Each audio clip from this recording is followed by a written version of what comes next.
So Democratic candidate Pete Buttigieg is facing some heat after some recent revelations that he supposedly got some very influential black supporters that turned out to not be true. So let me give you like a timeline here. So back in July, the former mayor of South Bend released a plan called the Douglas Plan, a comprehensive investment in the empowerment of Black America. So the plan covers everything from criminal justice reform to public health care, education, and beyond. So it's a very comprehensive plan, right? And not necessarily a bad plan either. But the main issue with Buttigieg's campaign, at least in some of these early primary states that are really important, is the lack of support from African Americans.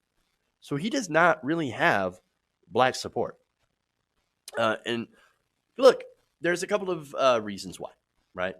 For one, there's, of course, a lack of reach out. And number two, you look at his record in South Bend. Buttigieg, remember, was mayor when, mayor of South Bend, and had fired the town's first black police chief.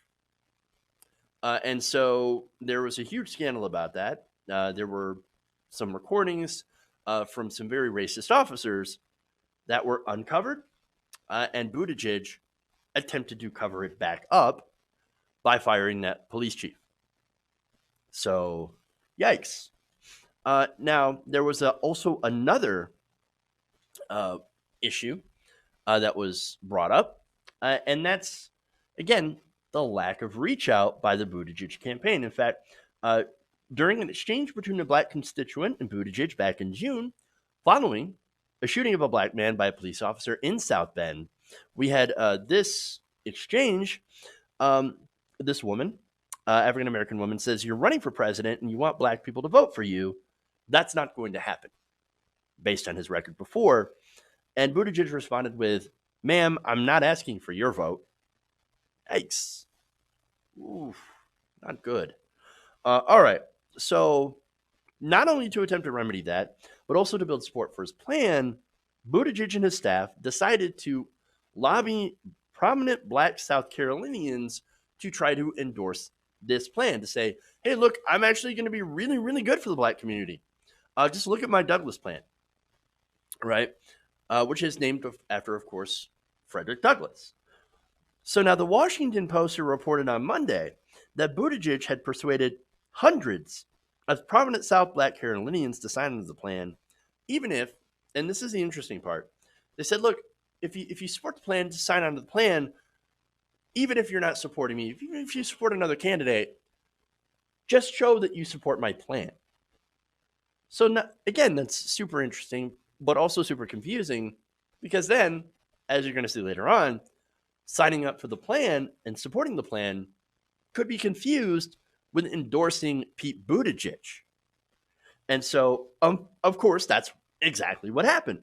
So now the Buttigieg campaign had promoted a list afterwards of 400 South Carolinian supporters of the Douglas Plan in emails and reporters and posts on social media. Hey, look at all these people, right? We've got these 400 black South Carolinians. They love my Douglas Plan. And so, hey, maybe black community, we should forget about that whole South Bend thing. And maybe you could think about supporting me or at least a plan, because I think I'm going to be best on Black America, right?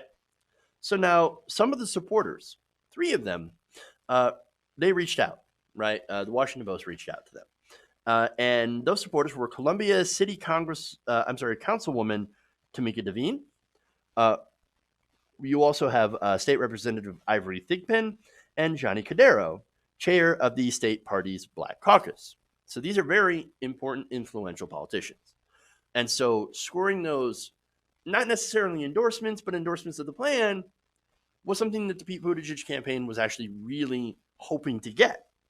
And so now let me give you this open letter that was released with the plan. There's one presidential candidate who has proven to have intentional policies designed to make a difference in the black experience, and that's Pete Buttigieg. We are over 400 South Carolinians, including business owners, pastors, community leaders, and students, Together, we endorse his Douglas plan for Black America, the most comprehensive roadmap for tackling systemic racism offered by a 2020 presidential candidate. So, okay, there's that. One big problem, these people actually didn't necessarily support the plan at all. Devine, by the way, or Devine, who has not endorsed a candidate in this presidential election, told The Intercept that she did not intend her support for the plan to be read as an endorsement for Buttigieg's candidacy, as she had been starting to get questions from ever since the release of this plan or this letter. In fact, she believed that the campaign was intentionally vague about the way this was presented. In fact, here's a quote. I do think they probably put it out there thinking people wouldn't read the fine print or wouldn't look at the details or even contact the people and say, hey, you're endorsing Mayor Pete? Asked if she knew if any of the Black supporters of the plan were also supporters of Buttigieg, she wasn't sure.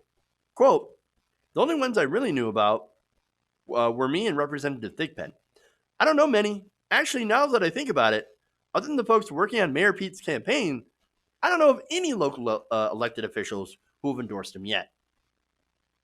Now, Thigpen, by the way, so Thigpen is actually a supporter of Senator Bernie Sanders.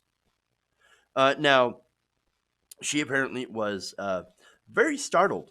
I'm sorry, my mistake. He was very startled when he learned the campaign had not only attached his name to the plan, but also listed him as one of the 3 prominent supporters on the letter. Now, here's a quote from him talking to The Intercept. How it was rolled out was not an accurate representation of where I stand.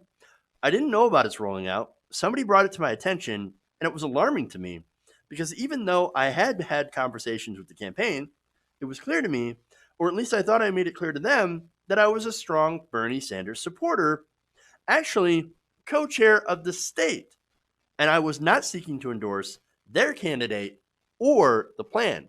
Remember, these 2 politicians are listed as supporters of the Douglas plan, and again, conflated as supporting Pete Buttigieg. And they're saying, no, that's not, nope. We don't agree with that at all. In fact, one of them is a Bernie Sanders supporter and co-chair. Now, Thigpen also added, I do think it muddies the water. I do think it was a misrepresentation, and it could easily have confused a lot of people as to where I stood. Okay.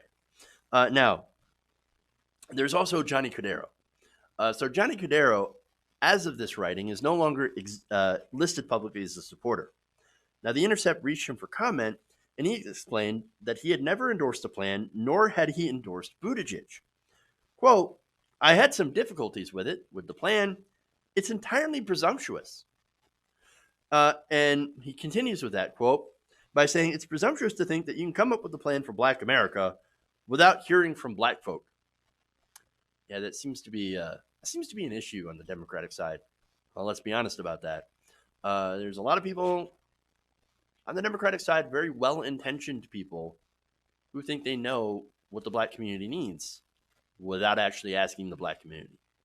And so, one of those things that I had always talked about is, hey, how about we actually, listen to Black people.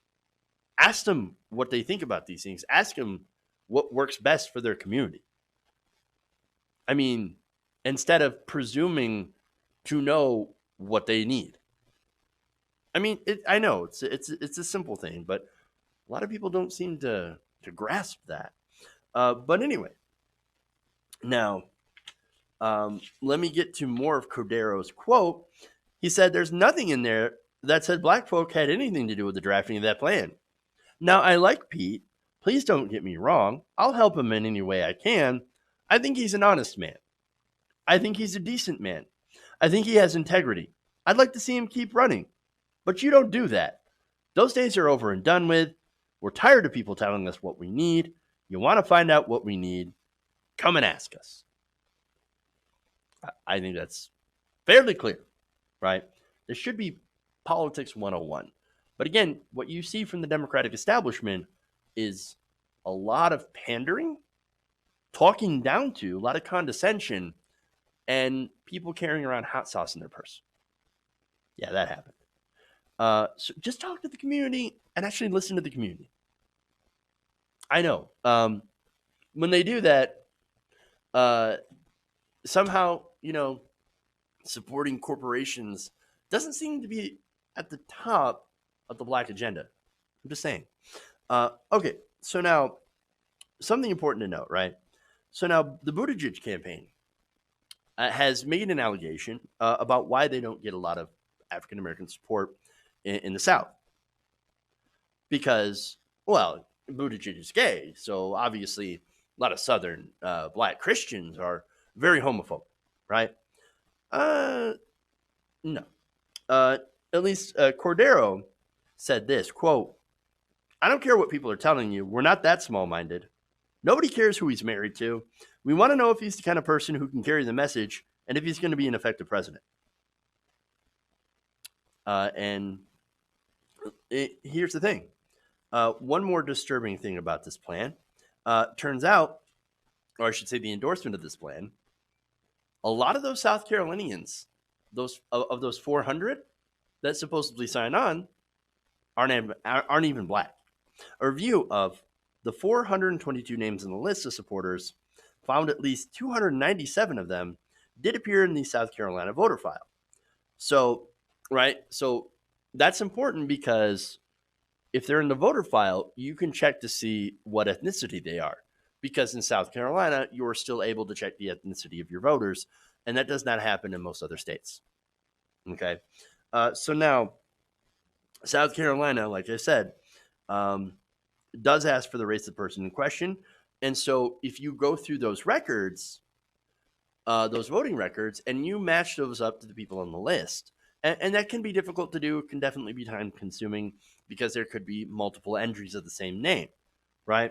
But they did that. They went through and found 184 people on that list in the voter file with either one name or multiple people of the same name that identify as white.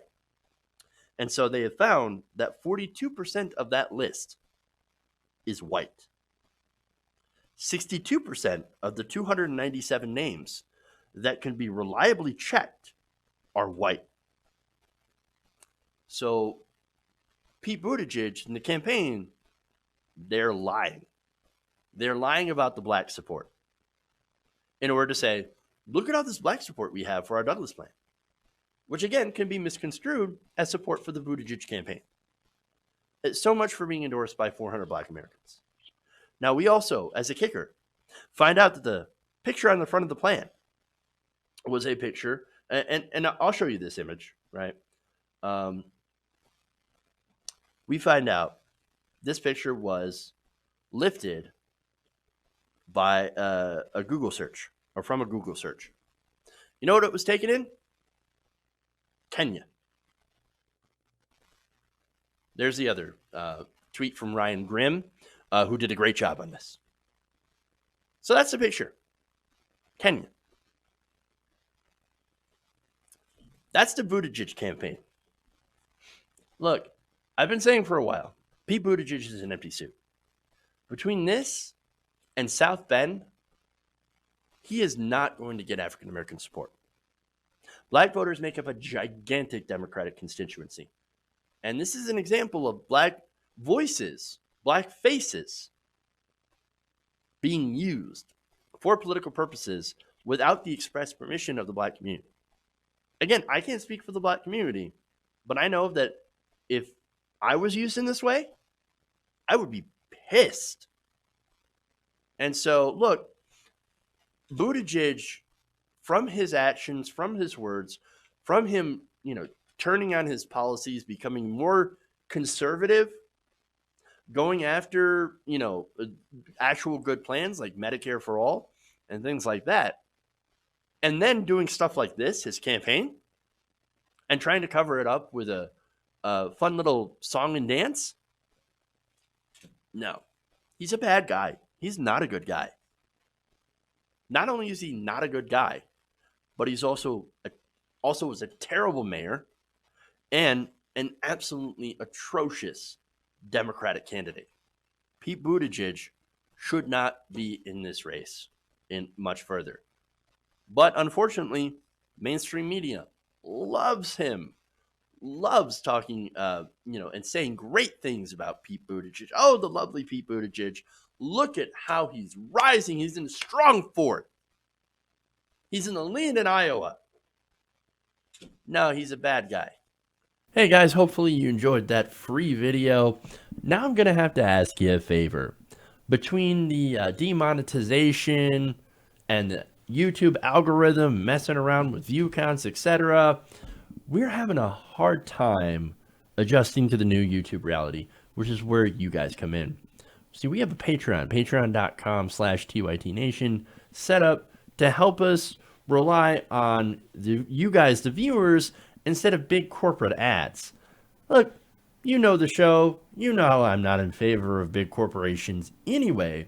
So help us transition away from relying on the ad model to pay the bills and sign up to be a patron, patreon.com/TYTNation. That goes a long way to help us keep the lights on. And you guys will know that you're supporting independent, progressive media.